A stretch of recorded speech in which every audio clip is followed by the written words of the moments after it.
I want you to sip the Kool-Aid and just become part of something bigger than yourself. I always say this, and it's the truth. This is the last Forex market training you are ever going to need. But the problem is, if you go outside of this area, this room, this group of traders, to find solace or to find comfort, you are not going to find it. Because people don't know what this group in here knows. People think I am a quack, a nut job, a sicko, a psycho, whatever. They don't believe that what I say to be true.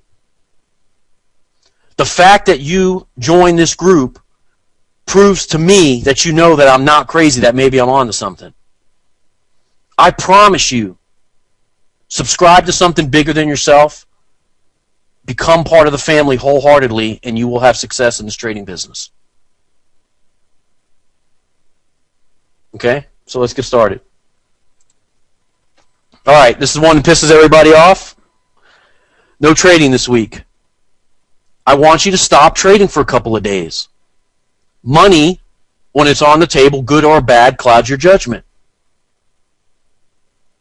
Especially if you're losing, right? If you're in a negative open float, or if your trades are down, or you're getting stopped out, you're not going to think with a clear head. And if you make too much money, the same thing applies. You're going to be so jacked up that you're not going to listen to anything.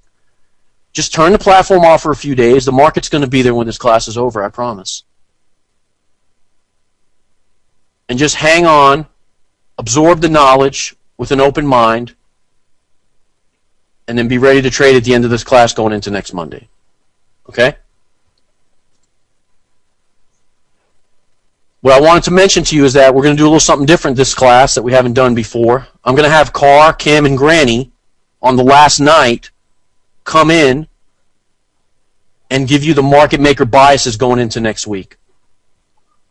What that's going to do is after you have the information, you'll have a first-hand idea of how to apply it for next week's market. Okay? Some of the points I mentioned, I'm asking this as a favor. Put aside everything you think you know to be true about the markets. Open your mind to the possibility there is, in fact, something going on here and that we're privy to it.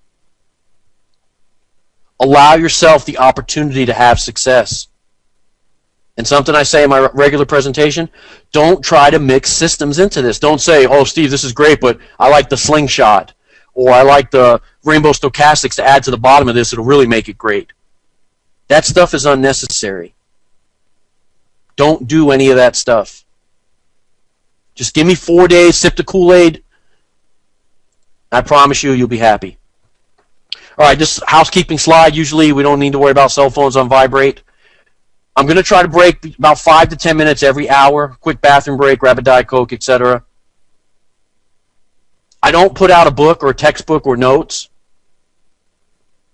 So I'm going to insist that you write stuff down or go back through the recordings and take advantage of that and take your notes then. Just enjoy the class. Kim mentioned this, but it's important. If you're a retake, don't ask questions about sections that we're not covering yet. Gloria, if you're here, don't ask me about the ADR on day one. Save that for when it's supposed to be presented. If you have questions and you just can't stand it, email them to me or save them for the very end of class during the presentation, all right? Let's not try to interrupt the flow of what's going on.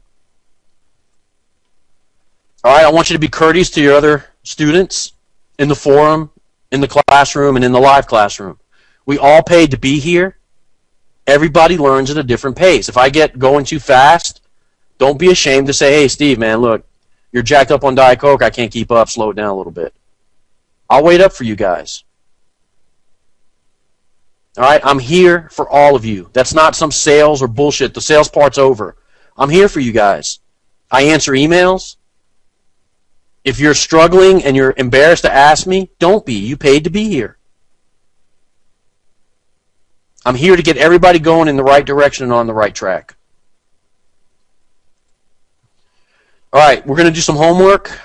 Possibly going to end up posting it in a forum, but here's the email address the homework goes to. steve@mmmforex.com. The guys that are having the most success, girls too, have done all the homework. Some still do homework on the weekends or on a slow night. I know you're saying, shit, I didn't pay this guy all this money to sit here and do homework. I promise you that homework is the key to success in what I'm talking about. If you can't see it in hindsight, you will never see it in real time in foresight. So the idea with the homework is, once I illustrate to you how the market makers work the market, is to go back and to make sure that you can see the stuff developing, see the levels, and see the things that I point out to you in the past. And once you can rapidly identify those things in the previous charts or in history, you should start to recognize their appearance in real time. Everyone should have gotten a glossary. If not, it is in the forum. Keep it handy for the next couple of days. I might say some things that don't sound normal. That's normal for me. The terminologies are on there. The best thing to do is tonight after class, if you're a little lost, just read over that a couple of times and get familiar with some of the things I say. That's all. All right, that's what it looks like. You should have it. Okay, some people are saying they can't see the slides. We're on the glossary page. If you can hear me but not see slides moving, everything's working on my end. I'm positive. So log off and log back on, okay? All right, let's get started. We're all here to learn how to beat the market maker and trade in line with him. All right, so to beat this guy or these group of guys, you got to understand their objectives and what they do. Their first objective is to induce traders to take a position. How do they do that? They circular trade, which means they trade between them. They trade from bank to bank, back and forth. They produce wide range swings. The swings create some type of activity in the market, even though there's really no volume behind it. Your account is of no use to him. You making a deposit of FXDD is of no use to the dealer until you click the mouse, until you take a position. So his job is to induce you to click the mouse by showing you something on the chart that gets you to take action. Usually sets up some type of textbook technical that you've read about, or a breakout system, some type of behavior to get you to click the mouse. Their second objective is to create panic and fear to get you to think irrationally. Now, I talk about the illustration as they spike the market quickly and pull away from those zones, which validates the pending orders or gets people going in the wrong way. That quick move or spike or inexplicable price behavior out of nowhere, they spike the market on a Friday afternoon right before the close. That creates a panic in you. And if you're in a position when they snatch the market away from you, that creates a panic, gets you to lift your stop and think irrationally. That irrational behavior ensures that they will margin you out or eventually get you into trouble. And finally, what the business is about from the beginning is the money. So they got to hit the stops and clear the board. And if you lifted your stop, they're going to drag the market in such a way that it forces the majority of the traders into margin issues. Because the bottom line and the most important objective is to pocket your money so they can get their Christmas bonuses. Okay? All right, am I going at a good pace? Okay. In order to beat this guy, you got to know what they're capable of doing. These slides were given to me out of a textbook in the back office in Dubai called the MetaTrader 4 Manager's User Guide. Okay, what? You're saying you didn't know they had a book? Did you think that $4 trillion is floating around without a book or some type of idea on how to beat the traders? Somebody wrote a book on how to take your hard-earned money away. The business is not random. Okay? Market makers can issue you a requote at will.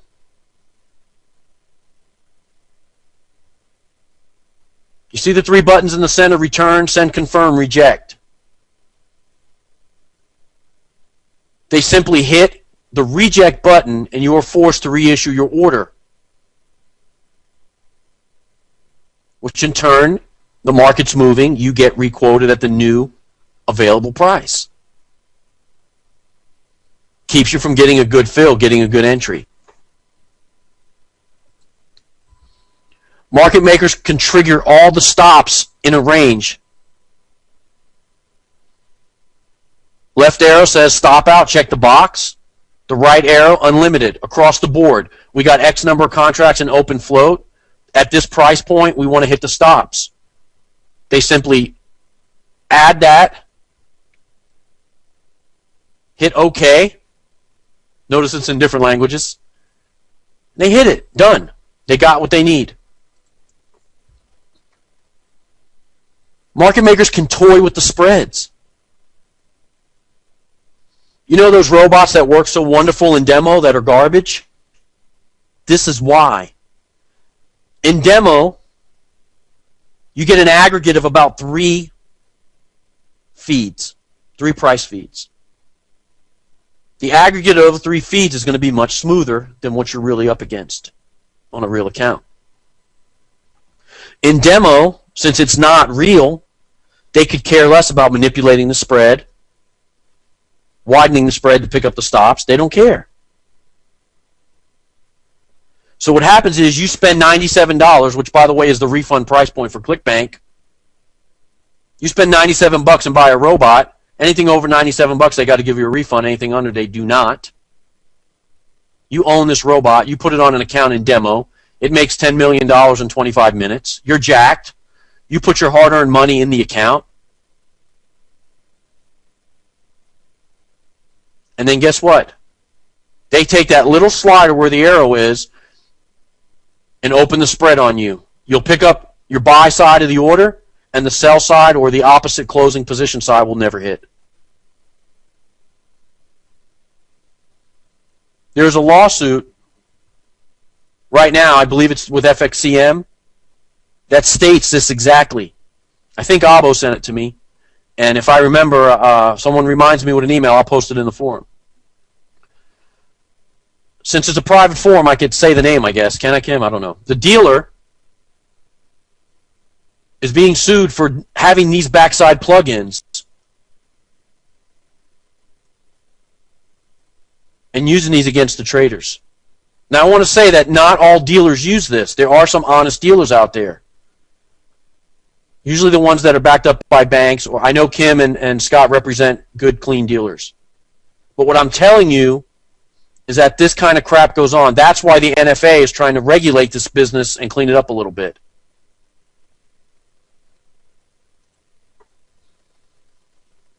Okay, did you ever open up 2 different platforms and notice that maybe one high of the day is 23.55 and another one is 23.57?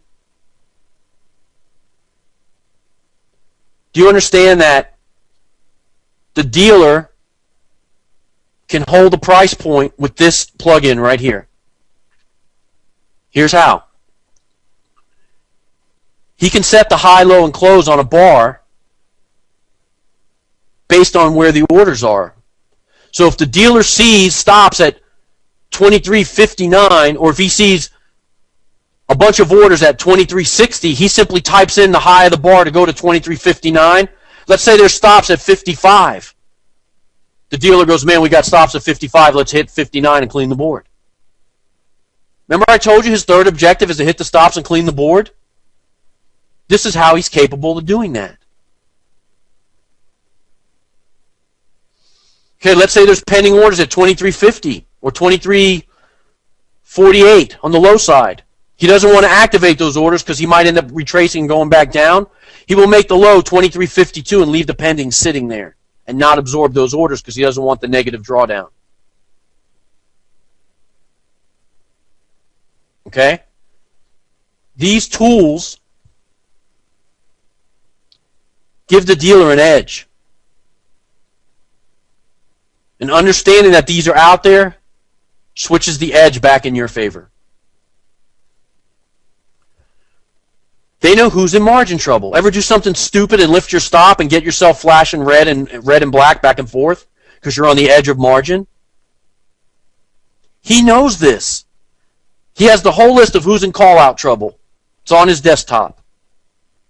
There's a trade designed called a straightaway, which I'll discuss here this week, to finish these guys that are on the fence and call them out and take the balance of their account.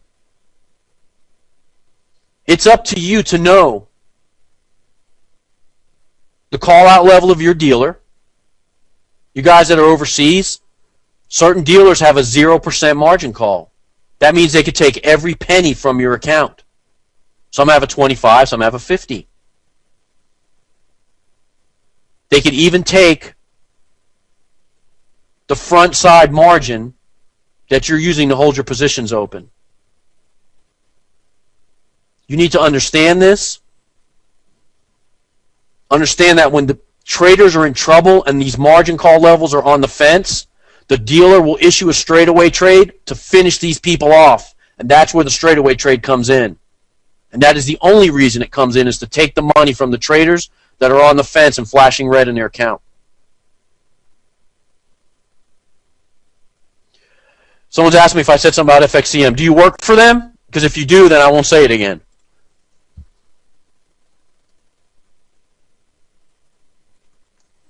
Oh, I had to get a sip of Diet Coke there. Market makers manage risk against the open positions. Look at the summary line on the bottom of the slide. Listen, it's a business. They're in business to make money. Send me an email. I'll talk to you about FXCM. They're in business to make money. They're not in business to see you succeed.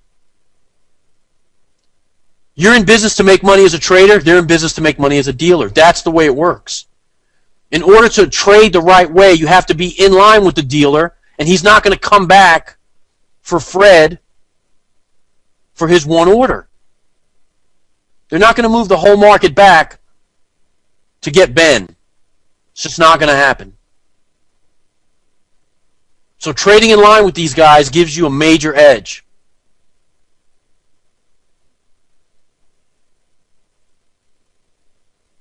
This is every plugin I just showed you on the account manager's desktop. Anyone that runs this platform has this. And I'm going to show you a picture of what they're looking at in a minute, or what the room looks like. This is what they see. They know everybody in margin trouble. They know the open orders. They know their open positions, how much equity they have as a dealer to work with. Listen, some of you are upset about accounts. Contact Kim and Scott at Compass. They are the IBs for a couple of good dealers. They will get you going in the right direction. All right? Enough said about that. Contact those guys at Compass. That's why they're here, to aid you guys in getting good accounts at clean dealers. Okay. The account manager's desktop. He knows everything that's going on and the accounts that he's managing. You have to understand that this is what you are up against. Guys, ever seen this before? It's been floating around. This is one of the rooms at UBS. But UBS is not the only dealer that has a room like this. Each one of those guys is managing their risk, monitoring their equity, and looking after the customers.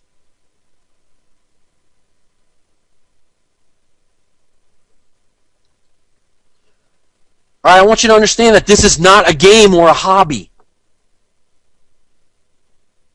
The dealer is lying in wait for you to make an uneducated, emotional decision such as lifting your stop loss or over-leveraging your account. If you've been kind of half-assed trading the business and treating it like a hobby, I encourage you to take up photography. It's cheaper. But if you are serious and want to trade in line with the dealer and can master the principles I'm going to show you this week, this stuff that I just showed you about the dealers should be irrelevant to you and unimportant. If you could identify his behaviors and follow what he's doing. Okay?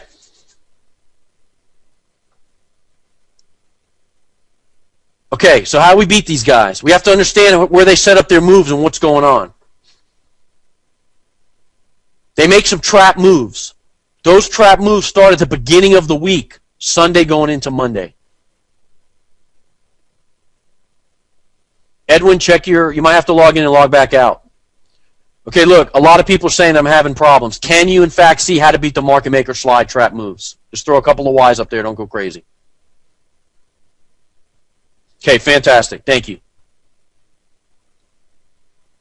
The trap moves are made at the beginning of the week. Why?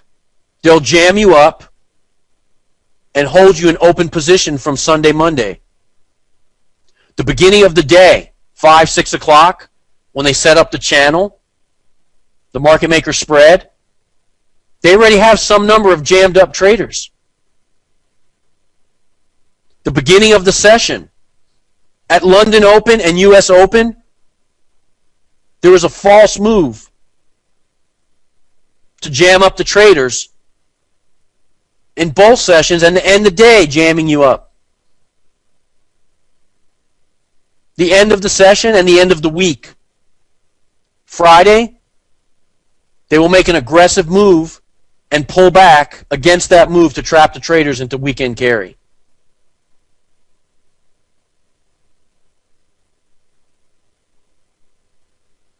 Okay, I'm trying to keep it a little slower so you can write.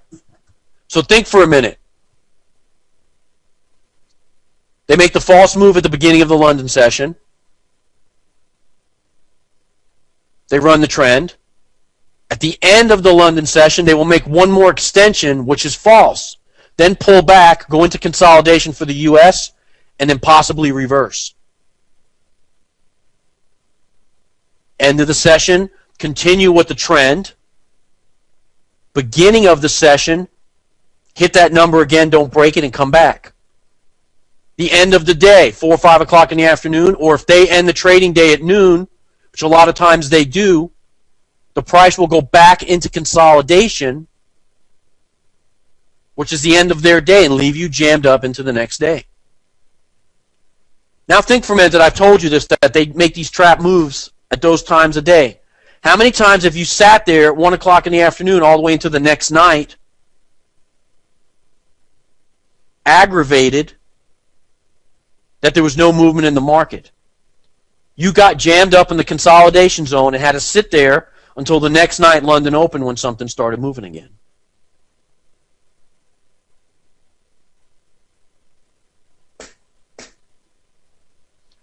The beginning and the end of the day is defined as 5 o'clock New York. The end of the day is 5 o'clock New York. It's a 24-hour cycle. I'm going to illustrate it for you in a second here in detail. Understand that the pattern presents on a larger scale throughout the course of the week. Okay, some of you just installed the indicators. I'll give you a brief update on it. These double tracers right here. Let me grab my little ballpoint pen. I'm excited. Okay, these little tracers right here and right here. These two lines. This is Friday. This area is Sunday. This is Monday. This is the beginning of the week. The double black tracer is the beginning of the week.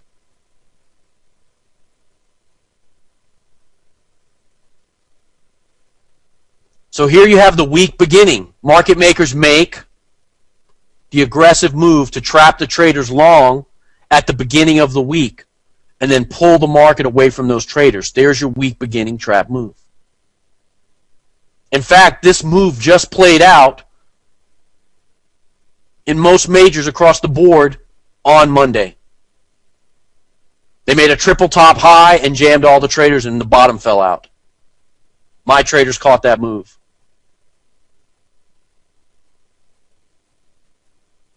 And I know what happened on the recent one is they made the high Friday. They came back, hit it again in Asia. And at the London Open stop hunt cycle, they hit it again. So you had a triple top high lined up with the London Open. Yes, look at the majors. Sunday, Monday. Okay. Beginning of the session. Right? I said beginning of the week. Sunday, Monday, they'll make a jam move, trap the traders long for the week. The beginning of the session. Stop hunt in both directions, which triggers the pending orders. Right? Breakout traders, bracket this. Nice, right there, grab the pendings. They pull back, stops out those breakout traders. They hit them again. They come back, don't allow them to see a profit. Shift the zone off of those traders. Game over. You got whipsawed long and short in one session. And if you don't have the guts to come back the third time, and a lot of people do not, you're jammed and you miss the trade. Okay? So now you know when you're looking for the false moves. End of the week. Here's Friday, right? Here's my double weekend tracer. Friday, Sunday, Monday. Okay? Here's Friday. Before they end the day, they spike the low, pull back, end the week in consolidation chop. The lower level shorts are jammed for the weekend and got to pay rollover. Right? To add to the beginning of the week, they open with a gap. They didn't used to gap a lot in Forex. A couple of years ago when people got their butts kicked in equities, they started flocking over here in droves to the Forex market because of the leverage and the ease to trade. You don't have to memorize 150,000 stocks. There's a handful of pairs that you can work with. The Forex market started sounding very appealing to people that lost their pensions. Now, because there's more volume, these guys added a gap to their arsenal against you. So what I'm telling you is, in not so many words, or in too many words, don't carry your trades over from Friday into Sunday, Monday. Not necessary. If I told you they're going to jam you on Friday and leave you trapped, and you caught this M in the U.S. session and you shorted here, and you see the hammer to the low and it pulls back, take your money off and call it a good week.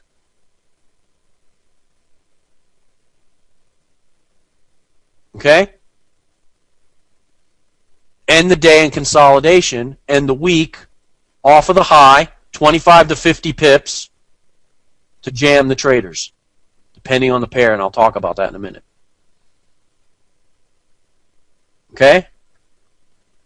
Good stuff. Another Friday example. They went up to the high.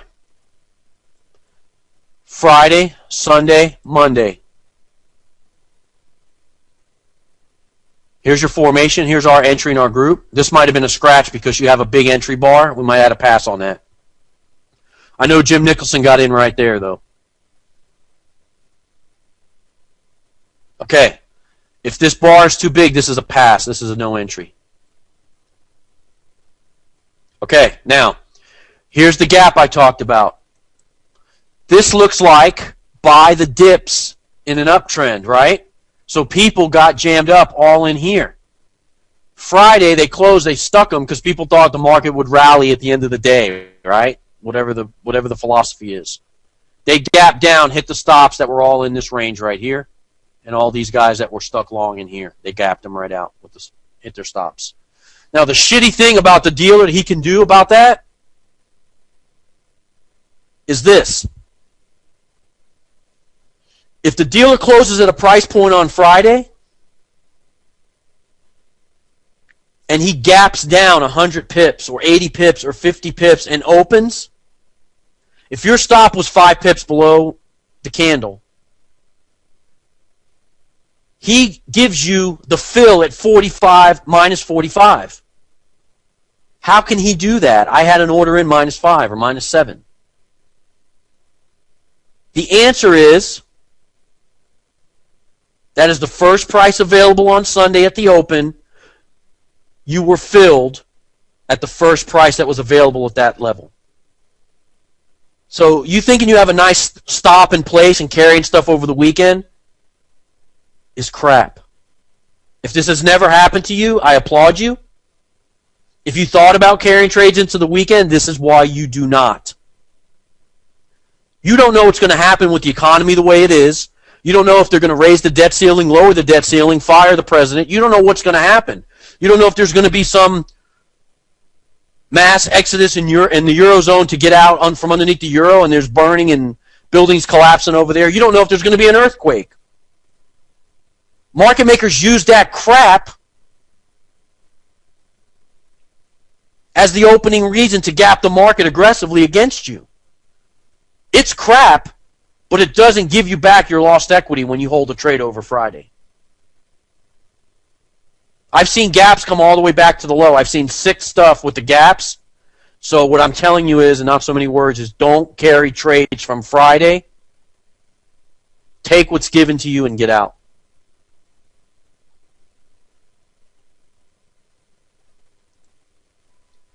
Okay, now, here's a typical week. This is the structure that you need to memorize to understand the week. Here's what happens. You know I have the small pattern that I draw for you guys, right? The week is comprised of the same pattern. Why, you ask? The answer is because the behavior is the same on the larger time frames. So the market maker's counter to your behavior has to be the same. So what happens is this. Remember I drew this for you? I don't know if you can see that purple. Stop, hunt, high, drop, pull back, right? That's the intraday pattern as I've illustrated for you before. I'll do it again in a minute. Stop, hunt, high, drop. Now on the bigger picture, consolidation, stop, hunt, low, trap lower level shorts, trigger the stops of the weak long holders, run it up, a big fat M, which is a multi-session setup. By the way, the most powerful setup is the multi-session M and W. What is that? I'm going to show you pictures later, but here's one for you right now. The definition of a multi-session M or W is simple. Market makers hit a level. They repeat the level in another session or another day. This example here is Wednesday. Market makers made the high of the week, the HOW, the how, right? They came back near the HOW, but failed to break it because they had trap volume or pendings at that area that if they come back and repeat the level, the traders are released. Okay? What the hell are you talking about? They release the traders. How many times have you been in a trade and said, if it gets back to break even, I'm getting out? If it gets back to -5, I'll take my lumps and get on with my life. How many times have you said, if it comes near where I got in, I'll just take what I can get and be happy I didn't blow my account? If you said those things to yourself, you're not alone. This typical M&W behavior is based on that mentality or psychology. The traders that think like that because they don't understand the market put their pending orders in around here to get out at break even. They'll put their take profit at +1, 0, -2 just to get their money back and be out. When market makers come near the level,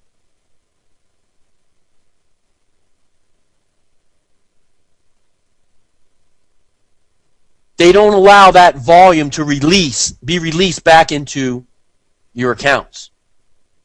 They don't want to release it back into the wild. Think for a minute. If there's $500 million at Wednesday's high or the high of the week, they're not going to break the level. They're going to come near it because, remember I told you they're so greedy, they got to grab whatever money's still there, and then they'll shift away for 3 days. The market is based on a 3-day, 3-level cycle. Write this down. The market is based on a 3-day, 3-level cycle. Market makers will trap lower level shorts, higher level longs, and make a unidirectional swing for 3 days or 3 levels.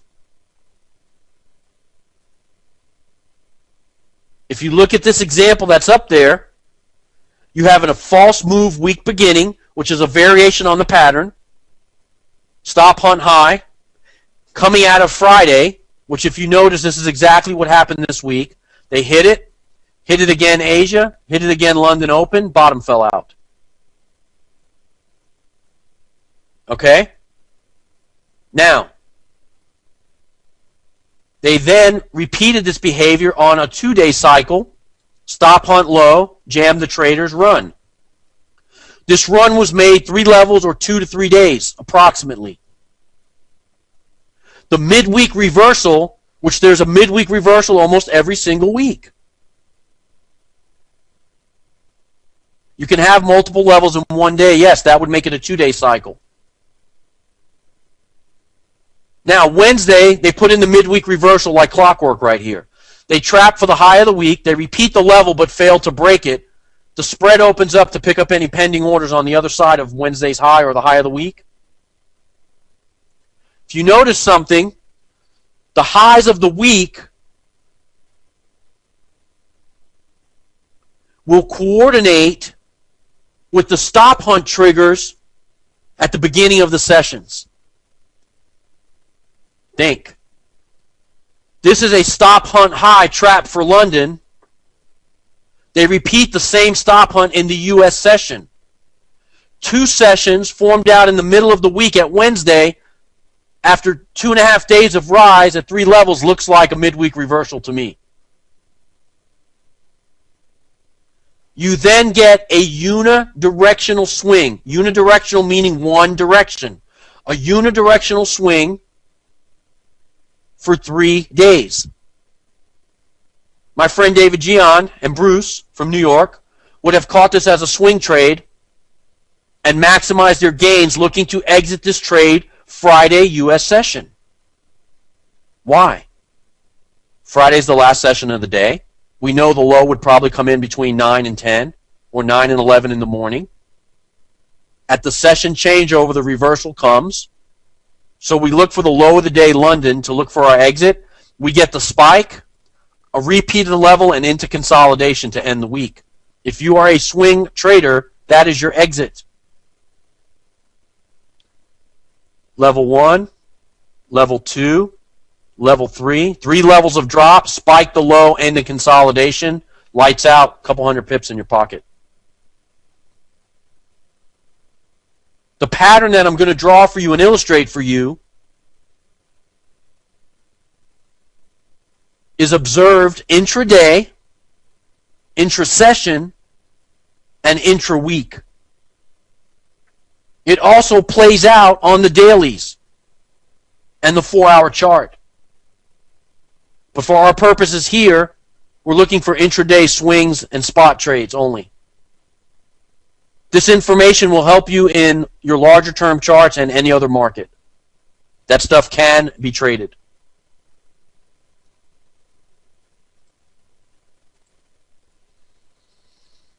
Okay. Here's a typical weekly market structure, as I've just discussed it with you, but illustrated again on a different chart.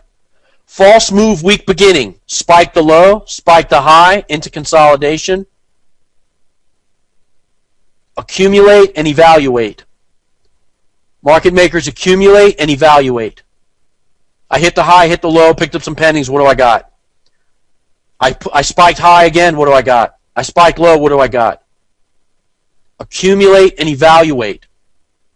Steve, what are they evaluating? How good of a trader I am? No. They're evaluating the contracts and the money. How it's straddled over their spread. That's all it's about. The business is about the money. Now, you have a false move, spike the low. The V3 is vector 3 candles. I'll talk about that in a minute. There's the big fat W formation. Spike the low, pull back, hit it again, Jam up the traders, validate the short sellers.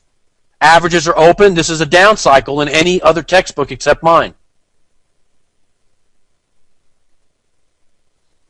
Straight rise into consolidation. Stop hunt low, rise. Next night, stop hunt low, rise. Next night, grab some pendings, stop hunt low, rise. Rise big. 33 trade, another trade we're going to talk about. A 33 trade is a setup. I'll lay the rules out for you. On day 3 of the third level, you have an intraday 3-level rise. That trade will absolutely lead to a reversal. Think about from the market maker perspective for a minute. Every time a retail trader buys, a market maker must in fact sell to him to provide the liquidity. They are not pairing you up, Lou, in New York, with Abo in New Jersey. They're not doing that. They're managing their risk by offsetting that, by taking some buys and some sells to manage their risk. But they are not going, oh, let's see, Lou wants to go long. Let me find Pete in Southern California. Looks like he's a seller. Let's match those two guys up and let them hold hands and go against each other. That's not what's going on here. That is a marketing ploy, and it is pure bullshit. Excuse my French. The dealer, the reason you get filled so quickly, the dealer takes the other side of the trade. He has some shorts and some buys. That's just the way it is. The short sellers offset his open long equity. The long holders offset his short equity. It balances. Thanks, Russ. Forgot what language it was. Okay, so now, keep in mind the 3-day cycle. Day 1, day 2, day 3. You have 3 levels of intraday rise after the stop hunt. The reversal is imminent. I just was talking about market maker's equity. He's not unlimited. Here's what he does. You're a retail trader. You buy. I sell to you. Day 2. You buy again. I sell to you again. Day 3. You buy. I sell to you again. I look at my books. I'm like, I'm getting a little low on equity. I need to get some back. You're net long as a trader or as a collective group of traders. Market makers are net short. How do you get paid on net short? Correct the market to get your money back. On aggregate, at level 3, market makers go the heaviest. On the retracement, market makers are rewarded and pocket their money. And the cycle repeats. Okay, so now look at the week. False move, week beginning, trap the traders. Evaluate. What do we got? You know what? The averages are showing down. We got some traders trapped long. We're net long right now. Let's make the false move, induce everybody to go short. What is perceived in the marketplace from retail traders as momentum is actually, and has always been, the move by the dealer to trigger the stops.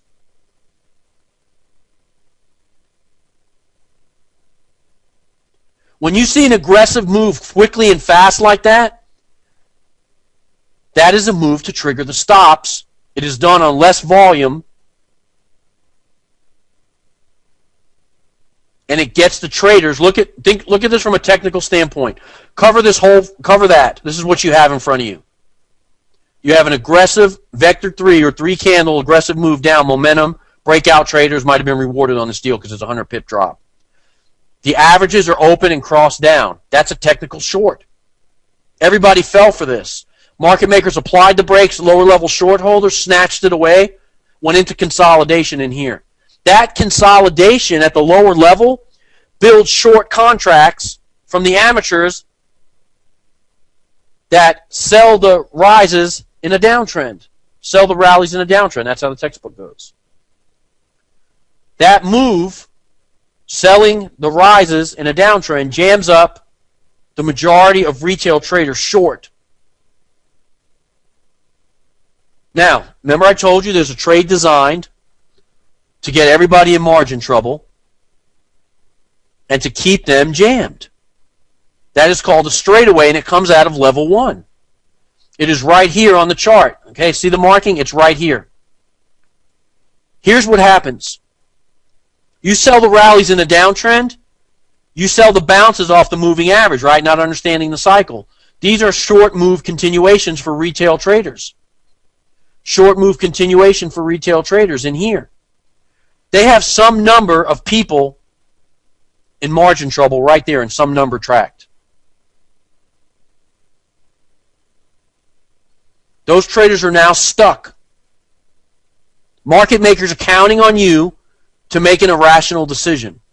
The irrational decision being lift your stop, scale in the wrong way to a contract, add orders to it, average down, average up, average sideways, whatever the hell you want to call it. They're counting on this. They then, at the beginning of the Asian session, shift the zone away from those traders quickly. See it? 4 straight rise green bar. They then go back into consolidation to accumulate more short selling. They push down, but they don't go past all these levels. They don't go past the levels because it releases the short traders that want to get out with +1, +5, +10 and get their money back that have been down all night. What's anticipated at a level 1 after an aggressive W formation is a straight rise. This is the day that most of the breakout traders will get rewarded. This example, they threw a small stop onto the low and stopped out the short pendings. But the long pending side was rewarded. And if you notice, when they come out at London, it's a monster move, straight green candles right out of the box. Why? The aggressive behavior gets everybody into a panic that is net short. Or in a short position with multiple orders or big contracts or whatever you're trading. That aggressive move, pulling away from the low of the week, pulling away from the low of the week, jams all this volume in here.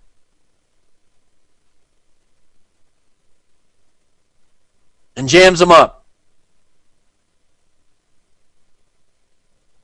Some people are asking what DNC is. It's a new term. It's just simply what I say, and I wanted to remind myself of that. Thank you, Whitney. Do not counter trend trade coming out of level 1. Do not counter. Countering coming out of level 1 will jam you up. Because we expect straight rise. Because market makers got to get those contracts and hit the triggers of the people that are stuck. Don't counter. That's the place I don't want you to counter. Anywhere else, it's okay. When I say counter trend, I mean counter trend, market maker trend. Okay? Next night, we expect this. Stop, hunt, low, rise. The next night, we expect this. Stop, hunt, low, rise. They tricked you out with a little false move, but you got your stop, hunt, low, pins to the mayonnaise, rise. Notice how when you get to level 3, after the rise, the big candles or the aggressive stop hunt candles turn to the top side, here and here. They are now trapping long holders.